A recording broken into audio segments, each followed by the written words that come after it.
Labios de león. Novela indie, El artista mediocre, fragmento.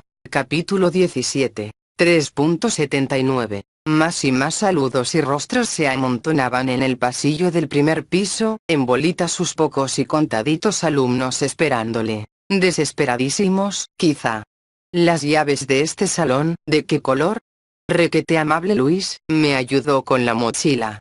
Aunque todos le dicen segoviano. ¿Y cómo deviene este gesto? Posiblemente sea de los que no soportan ver mujeres paradas en el camión. Al fin, su gusto. Al fin, la puerta. Y en amontonamiento fluyó el cuerpo estudiantil desde el vértice pasillesco hacia el eje aulesco.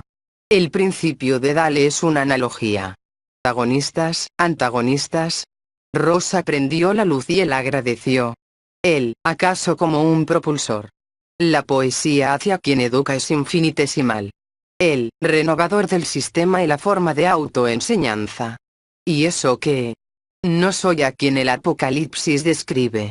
Y este punto, en el que tanto inscritos como oyentes terminaban de entrar, de vuelta llegaba al serio pensamiento del profesor venustiano el quehacer impuesto pero factible a suspensión culpa del factor de subjetividad manifiesta, el pasar lista. Aquel docente que en sus cavidades no se contesta un para qué no sigue tal o tal orden, por mucho que esté en los estatutos y bla bla bla. Sentarse más bien, respirar suave, chill out. Y luego, si ellos quieren, habrá clases. ¿Hay alguna pregunta? ¿Cómo van con sus proyectos quienes decidieron hacerlo? Pues si bien, en repulsión de ciertos colegas suyos, las clases del profesor venustiano eran cómodas para varios tipos de alumnos, ya que en su filosofía no debía de haber actividad escolar obligatoria, estaban la primera clase que tomaba clases con él pues ni exponían, ni hacían proyecto y a veces ni siquiera se aparecían, teniendo un 6 de cajón, pues el profesor venustiano no reprobaba a nadie, argumentando que hay conocimientos que simplemente no encajaban en ciertos seres y por lo cual, hacerlos repetir o intentar meterles el aprendizaje a la fuerza era algo tan primitivo, comparable en sus ojos al infante que quiere meter un cuadrado en una clara rendija de círculo. No. Todo va graje 3 entonces, dijo sonriendo, mientras que en el ajetreo de quienes platicaban y su laptop abriéndose, aún no se formulaban preguntas. La segunda clase de estudiantes eran quienes veían en su persona la clara escenificación de un visionario, quizás comparable con los grandes sofistas que detrás suyos siempre tenían más voces haciendo eco y reinterpretándole.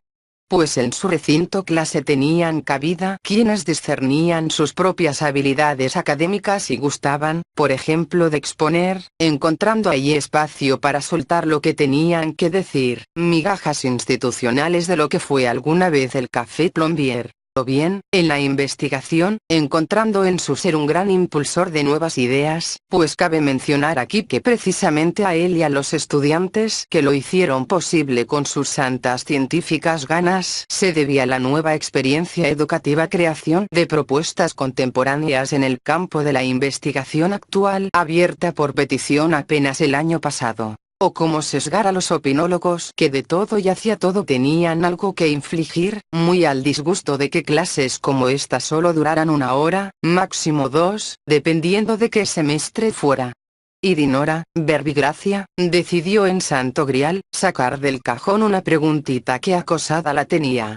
Profe, yo tengo una cuestión breve, pero no tiene mucho que ver con el campo de la psicología ni con mi actual proyecto. Por último, estaban aquellas y aquellos que entraban a su clase por puro morbo de verle, pues siempre se creaba el grupito de quienes le creían sexy, encontraban un no sé qué sumamente sensual cuando, desde su quinta esencia poníase a arrancarse pelillos de su barba y filosofar con una claridad y fluidez que arrobaban la digestión sistémica de aquellos que en su persona, formulaban diversas fantasías psiconáuticas. Claro, aunque probablemente sí se relaciona con la psicología, es puro pienso. E indagando nuevamente en él, en quien entre sacrificios está aquí, en sus oídos aquellas mareas ventosas de fluidos y palabras, alguna vez amó y miró con nostalgia el largo sonido que hacen las metáforas cuando se acurrucan, o como el estornudo de polvos y pastillas que la mantenían forjada. Ese amor que se materializa en un termo de café avainillado y que acompaña al pensador en las luchas del día a día, de la limosna y lo que se merece, un calzado Adidas o unas chanclas rotas, hambre y gula. Todo así, permanecido en sí pues así lo concibió, recuerdos que se asemejan a tatuajes que nos fastidian cuando nos posicionamos en un lugar, venciendo un miedo y acobardando a un niño. El todo de las manifestaciones se avecina, lo demás, ¿acaso forma inconcebible? ¿Gravedad cuántica o teoría de cuerdas? Hay conceptos que sin importar el idioma que los escriba siguen siendo grandes, representando supramagnitudes con letras separadas entre sí. ¿Y acaso succionándose, aparentándose? Mucho se puede decir. Hay otras, digámoslo así, exclamaciones fáciles de suprimir e imperceptibles al traducir. Hay conductas más inherentes al organismo pero no por ende más trascendentales. Como comparar el vuelo ruidoso de un coleóptero con la escalada de una montaña. Los escritores y demás discursionistas saben cómo construir los factores esenciales para que su personaje en un punto determinado vea su pasado y su futuro entremezclados, irradiando un alto contenido de empatía a la audiencia y con la responsiva obligatoriedad de tomar una decisión también, ya sea salvar al mundo y regresar a la tranquilidad de lo cotidiano whatever you want. Es decir, un facto o fenómeno que para diferenciar de lo demás llamaremos aquí suceso, pudiendo construirse desde diversas fuentes nutritivas y hacia infinidad de formas y figuras, cambia por un momento la perspectiva del observador y deja una pizca del yo en su lugar. ¿Qué haría? No es como cosa a que barbarear, a veces se torna complicado. Pues sí, de hecho se liga muy poco con la psicología. Aunque bien, hay que trazarse la ficción de las dos posibles vertientes, y se quiere compararlas en su función de explicación, pero es más fácil decir que hacer. Además todo ello se acerca siempre a una unidad, no es como una batalla templaria, o caínda. Pues también transferible a la liviandad, está el comerse las uñas, debatirse el límite perceptual y dar el salto que promueve el experimento del cadáver exquisito, que supieron cómo continuar los apostólicos y supo secuestrar Dirac.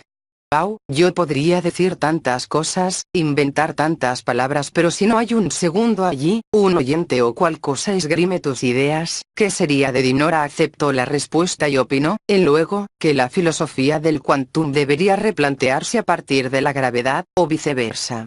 Citó autores y comentó experimentos mentales y físicos. Las clases eran siempre un suceso con seres como Dinora y tal vez aquí el mismo decir siempre haga ruido, ¿no? A partir de tantos seres y sus propuestas es que tantas cosas son posibles. Einstein es solo el adorno más bonito del árbol de Navidad y a lo cual, el profesor venustiano confutó y refutó donde en su cuantificación burbujal podía y correspondía confutar. Y entonces, hicieron del diálogo un héroe salvando a su princesa, para que así, lo dicho ahí en el recinto clase permanezca por los siglos de los siglos.